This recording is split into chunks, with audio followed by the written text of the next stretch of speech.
Wellington. Gracias, Yumilka. Seguimos aquí en Orientación Meridiana y como siempre nuestro momento especial es donde tenemos nuestro invitado. Hoy se trata de Betty Reyes Ramírez. Ella forma parte del grupo de asesores de la Dirección de Orientación y Psicología del MINER.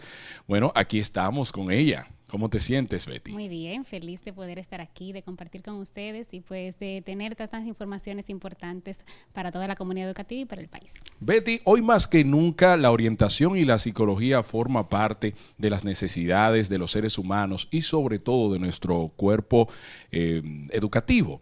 Queremos saber de qué se trata esta posición que tú desde el MINER pues ofrece tus servicios y todo lo que sabes. Bien, la Dirección de Orientación y Psicología tiene diferentes líneas de intervención. Nosotros acompañamos en la detección de necesidades de los estudiantes, favorecemos pues la identificación de factores de riesgo que pueden generar rezago. Nosotros apoyamos en cuanto al apoyo psicoafectivo ante situaciones de, por ejemplo, de la pandemia en la que estamos viviendo o ante cualquier situación cotidiana en la que están los estudiantes en todo su desarrollo socioemocional. Entonces, desde mi labor acompañamos para generar políticas públicas, para formar a los equipos técnicos que acompañan a los centros educativos, para generar recursos que los maestros, las maestras, los estudiantes pues puedan utilizar con esa intención de ese desarrollo integral en el centro educativo. ¿Esto es de manera preventiva o estas acciones se hacen en la medida que se identifican casos? Fíjate, nuestro trabajo es sobre todo de carácter preventivo. Nosotros tenemos que anticiparnos ante esas situaciones que pueden generar que los estudiantes tengan algún tipo de limitación en sus procesos de aprendizaje o de su desarrollo. Pero a la vez nosotros generamos procesos de intervención. Nosotros detectamos en función de las necesidades que puede haber en una comunidad, que puede haber en un contexto familiar, que puede haber en un estudiante y generamos unos planes de acompañamiento, unos planes de apoyo que se van a dirigir no solo al estudiante, sino también a la familia y a los docentes, porque son esos contextos más cercanos que tienen los estudiantes y que pueden apoyarles frente a todas las necesidades que pueden estar presentando, que pueden ser de diferente índole, quizás una desmotivación escolar, quizás algún riesgo psicosocial vinculado con el trabajo infantil, pero todo eso también tenemos que prevenirlo. Lo ideal es esa prevención, sin dejar de mirar a aquellos que se encuentran en alguna situación de vulnerabilidad. ¿Están entrenados los maestros para identificar a quiénes mandar al departamento de orientación y cómo se hace la diferenciación cuando un miembro del cuerpo estudiantil necesita o ser orientado o tratado psicológicamente? Sí, nosotros realizamos procesos de apoyo psicopedagógico. Nosotros acompañamos a los maestros y a las maestras en todos los indicadores que tienen que ver, que tienen que valorar para detectar algún tipo de necesidad en los estudiantes. Y generamos un proceso en el que ellos forman parte, por ejemplo, desde el inicio del año escolar, ellos hacen una evaluación diagnóstica y en función de esa evaluación, pues recuperan una serie de aspectos que podemos identificar donde hay un estudiante que quizás en su desarrollo cognitivo, que quizás en sus habilidades académicas básicas, que quizás en los aspectos más neuropsicológicos o en los aspectos más psicoafectivos tiene alguna necesidad, se identifican, hay unos protocolos, hay también unas fichas, unas guías, el maestro las deriva hacia el Departamento de Orientación y Psicología, las unidades en los centros educativos, y entonces nosotros desplegamos un proceso de evaluación y de intervención que se hace en compañía del maestro. En tu experiencia, ¿cuáles son esos motivos? Falta de vitaminas, problemas en la casa, violencia, ¿cuáles son las que más se ven, que se captan a través del sistema? Fíjate que nosotros tenemos diferencias en función también de las diferentes comunidades. Entonces, partiendo del contexto donde se encuentran los estudiantes y las comunidades en sí mismas, podemos encontrar distintos factores. Ahora bien, nosotros encontramos una serie de riesgos que están en el contexto académico, que son parte del propio desarrollo que va teniendo el estudiante, quizás en la convivencia con un compañero, con una compañera. Nosotros encontramos ahí que hay elementos vinculados con su autoestima, elementos vinculados con la relación que tiene con el otro, con la otra, sus habilidades para comunicarse, que quizás te puedan generar una situación de violencia porque no sabe quizás manejar un conflicto, y por ahí tenemos todo un tema. Luego nosotros encontramos una serie de factores que están vinculados con el contexto familiar, cómo es el acompañamiento de la familia, cómo es ese diálogo que tienen, el estilo de crianza. Esto te puede generar otras características, no solo vinculadas con el proceso mismo de aprendizaje, no solo con la habilidad académica, sino cómo afronta el estudiante las necesidades que se van presentando, los desafíos que le presentan quizás cada uno de los grados que va cursando, y también los riesgos en los que pueden tenerse en la comunidad, porque si tú tienes un estudiante, por ejemplo, en una zona donde hay pues mucha tolerancia al trabajo infantil, o tú tienes estudiantes en zonas donde tenemos consumo de sustancias psicoactivas, entonces nosotros y nosotras vemos que en esa comunidad hay una serie de situaciones de vulnerabilidad que pudieran generar algún riesgo psicosocial que limite el proceso de aprendizaje. Entonces, fíjate que hay factores del contexto más individual que son propios de los elementos del desarrollo, hay factores del contexto familiar, hay factores del contexto social y luego de esa interacción de todos esos elementos en el contexto educativo. Entonces, por eso señalaba que difieren en función de las comunidades e incluso en función de los niveles, porque usted va a encontrar que con los adolescentes hay una serie de factores que pueden ser los que más estén incidiendo en las limitaciones en el aprendizaje o en la relación con sus compañeros y sus compañeras, que pueden estar vinculados con los cambios propios del desarrollo adolescente. Y quizás en la niñez se vas a encontrar en el nivel primario que hay todavía mucho de ese apoyo referente de la familia como ese espacio ideal de los mismos maestros y maestras en el desarrollo de su autoconcepto, en la identificación de su ser, de sus potencialidades, y también lo va a tener en la niñez. Entonces va a depender, pero se conjugan esa serie de factores, del contexto familiar, del contexto escolar, del contexto más individual y de ese contexto sociocultural. Recuerdo yo que la formación humana era una de las materias que más me gustaba en su momento, pues el orientador siempre estaba ahí hablándonos de temas diversos. ¿Por qué la formación humana no interactúa con ese asesoramiento de parte de los orientadores para no tener que estar recibiendo en términos individuales a los problemas, sino dar esas orientaciones a nivel grupal en el curso y evitar que se perjudiquen por falta de entrenamiento en dichos puntos? Por ejemplo, esto que hablas de las drogas, la violencia, la manera de cómo comunicarte con tu compañero y demás. Fíjate que nosotros desde Orientación y Psicología apoyamos los temas transversales del currículo.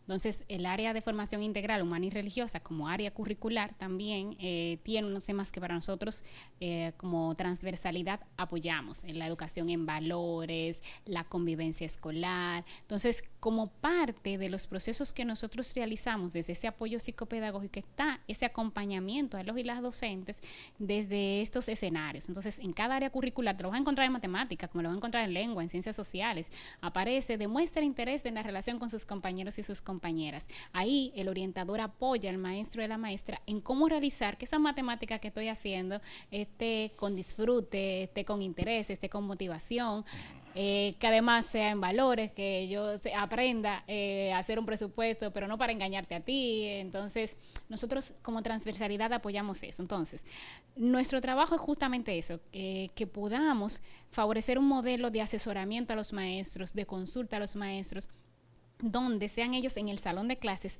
en el sentido general, en el contexto cotidiano de la clase, que puedan trabajar estos temas con los estudiantes, y por eso el carácter preventivo. Entonces sería un modelo en el que nosotros podemos tener, por ejemplo, un programa, yo puedo tener un programa de apoyo psicoafectivo en esos momentos. Yo oriento, capacito a los maestros y a las maestras para que esas orientaciones lleguen de manera general, o sea, cómo desarrollar un clima un clima escolar donde prime la cultura de paz en mi salón de clases. Eso nosotros lo generamos con los maestros, los capacitamos y ellos trabajan resolución de conflictos, autorregulación emocional, van a trabajar una disciplina positiva en el salón de clases.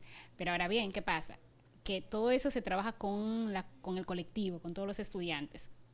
Sin embargo, hay situaciones en las que tú necesitas un acompañamiento más personalizado, en las que quizás tú necesitas que desarrollemos un plan de apoyo a un estudiante en particular, que aún a pesar de que de manera transversal trabajamos pues con estas orientaciones y capacitamos a los docentes, pero vemos que este niño necesita un apoyo más. Entonces ahí generaríamos un proceso de intervención. Pero como señala, lo ideal es que desde esas transversalidades nosotros podamos acompañar a los docentes y a todos los estudiantes. Entonces nuestra mirada es sobre todo que pueda ser así de manera grupal, que llegue al conjunto y que podamos trabajar de manera preventiva con docentes, con la familia y con los estudiantes. Me parece muy interesante, no conocía esa parte, esa estrategia que es de manera integral, lo que me acabas de decir, que no solamente es sacar un momento para hablar de de estas cuestionantes, de estos problemas desde el punto de vista científico, porque muchas veces estos vocablos muy técnicos que tienen que ver con psicología quizás no sean los adecuados y haya que llevarlo, aplatanarlo, llevarlo a un punto de vista muy escolar, muy estandarizado. ¿Cuáles son los desafíos entonces en toda esta problemática que pudiera surgir y en los eventos que se pueden dar a través de la escolaridad? Fíjate, nosotros tenemos grandes desafíos, sobre todo en esa interacción entre los miembros de la comunidad educativa. Nosotros queremos justamente que el trabajo sea muy contextualizado y que esté en lo cotidiano, que nosotros podamos generar un proceso en el que la sensibilización, por ejemplo, ante una necesidad específica que tenga un estudiante, se trabaje desde la familia, con los docentes y con los estudiantes, y que sea un trabajo así siempre como muy articulado. Luego, el que podamos identificar de manera oportuna cualquier necesidad que se tenga, porque si tú lo haces una intervención a tiempo, el estudiante va a tener menos pues riesgo, ¿no?, de fracaso escolar, de una situación de repitencia, de una situación de deserción, que también podamos tener a toda la comunidad educativa pues muy pendiente de los estudiantes para nosotros poder prevenir situaciones como el embarazo en adolescencia, para poder nosotros estar a tiempo frente a algunos riesgos que hay en el contexto. Entonces, el principal desafío que nosotros afrontamos es que no se mire los procesos de orientación en psicología como una intervención pues ya cuando hay una situación, una intervención remedial, sino que veamos ese carácter más preventivo y que todos podamos trabajar de manera articulada y que no se entienda, ¿no?, que esto es algo muy complejo, ¿no?, sino que esté en el contexto diario, porque la gente puede ver eso, mira, voy al psicólogo, voy donde el orientador porque tengo un problema, porque hay algo que ya no se puede, y justamente queremos tener esa otra mirada de que te acompañamos para que no tengas que venir a ese proceso de intervención, sino para que sepas que tienes aquí un referente. ¿Quieres hablar? Pues aquí hay alguien con quien puedes contar. Pero también lo que está pasando en el salón de clases, por ejemplo, si hay una situación de conflicto, tú tienes unos mediadores y nosotros trabajamos en estrategias de este tipo, ¿no? Multiplicadores de pares ante temas como la sexualidad humana y también mediadores, porque si hay algún conflicto, qué mejor que lo resuelvan entre ellos, que tienen el diálogo, que conocen cuáles son esos elementos de esa subcultura que hay ahí. Entonces, eso que se pueda hacer de manera muy integral es como nuestro gran desafío y que se asuma ese carácter más preventivo. Betty, quiero aprovechar y felicitarte porque aparentas muy joven y este conocimiento. Y para llevarte a la siguiente pregunta con esto de la juventud que tú proyectas, ¿has visto algún cambio en años anteriores? ¿Qué tiempo tienes en esta función en el ministerio? ¿Has visto el avance? ¿Hay un después ante cuando llegaste a tus funciones y has visto evolucionar algo de estas problemáticas para bien? Bien, pues ya yo tengo 6 años en la Dirección de Orientación y Psicología, bueno, en el Ministerio de Educación, he estado también en la Dirección de Educación Primaria y sí, fíjate que yo siento que hemos tenido muchos avances, tenemos muchos retos y desafíos, pero tenemos muchos avances. Hay una mayor comprensión en orientadores y psicólogos respecto a su rol, siento que estamos identificando de manera más oportuna las necesidades que se están presentando. Hemos estado trabajando con estrategias como estrategia de cultura de paz y tú te das cuenta que hay avance en cuanto al discurso que te señalan en el centro educativo, a la sensibilización de los maestros frente a las necesidades que van viendo los estudiantes, en cuanto a elementos de atención a la diversidad. Tú sientes el discurso, hay recursos en los centros educativos, tenemos mucha documentación ¿Se producida. pudiera decir que se entiende mejor el rol del orientador y el psicólogo? Sí, se comprende Por ejemplo, mejor. Tú hablabas ahorita de la disciplina positiva. Y hablabas del mote que quizás de no llegar a que haya un problema para referirte al psicólogo, porque muchas veces cuando se llega al psicólogo te pueden decir el mote de que estás loco, de que tienes problemas, y tú lo ves más desde un punto de vista preventivo y sobre todo de acompañamiento. Me gusta ese punto de vista porque para hablarle ahora a los chicos que están escuchando música urbana, que la sexualidad muchas veces ha sido mal orientada, entonces ustedes tienen ahí un gran desafío. Así es. Y como señala, es como el trabajar ante situaciones de prevención del acoso escolar. desde esa mirada. Hay una disciplina positiva, el maestro ¿qué hace? Me respeta y desde esa imagen que está haciendo el maestro conmigo, pues yo también puedo respetar a mis compañeros y mis compañeras. Genera un clima en el que estamos trabajando de manera colaborativa, en el que tenemos un aprendizaje pues compartido, una construcción de conocimientos compartido, una interacción, pero a la vez que tengo unos compañeros que son mediadores, que también están formados en una estrategia que me va a ayudar a resolver mi conflicto sin tener que llegar a una situación de violencia. Entonces, fíjate cómo tengo al maestro, que lo hemos estado capacitando, acompañando, el orientador en el centro educativo, tengo a los compañeros con una estrategia de mediación, pero también tengo unos procesos de acompañamiento a la familia con una crianza positiva. Entonces, esos tres elementos articulados, detrás ¿quién está? Está el orientador, pero lo está haciendo con estos actores claves y entonces ellos generan ese clima en el centro educativo. Entonces ya ante la situación de acoso escolar, en vez de que vayan donde el orientador para que les resuelva la situación, hemos generado unos procesos y ya cuando hay esos casos concretos, pues acompañamos. Bueno, ya en la parte final, Betty, ya para despedirnos, ahora entramos en vacaciones, la pandemia del COVID-19, ¿cuál es tu visión acorde a esto y qué tú le puedes decir a toda nuestra audiencia?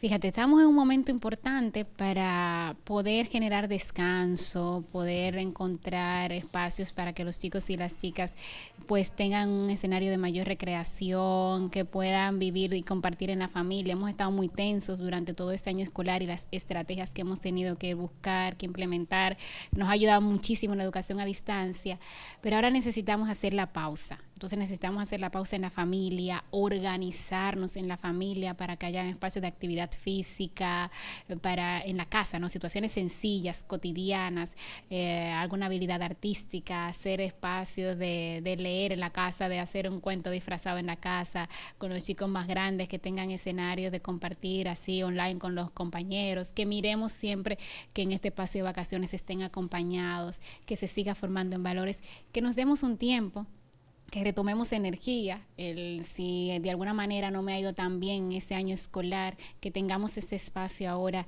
para encontrarme conmigo misma, para hacer esa renovación que se requiere, y para eso necesitamos planificarlo sin generar pues muchas cargas a los chicos y a las chicas que ya la han tenido en todo este tiempo adaptándose una y otra vez, y también intentar quitar un poco las pantallas y demás, que ya hay mucha sobreexposición, hay mucha sobreexposición a eso. Entonces generar ese espacio así de manera pues muy integral, o sea, actividades artísticas, de descanso, actividades físicas, siempre acompañadas, supervisadas, y que tengamos pues unas muy buenas vacaciones desde la realidad familiar, siempre planificándola, ¿no? O sea, sin llenar de eventos, pero planificándola para que los chicos no queden ociosos y sin un norte, porque eso también educa en valores. Definitivamente tus recomendaciones muy acertadas, muy interesante esta conversación con Betty Reyes Ramírez, asesora de la Dirección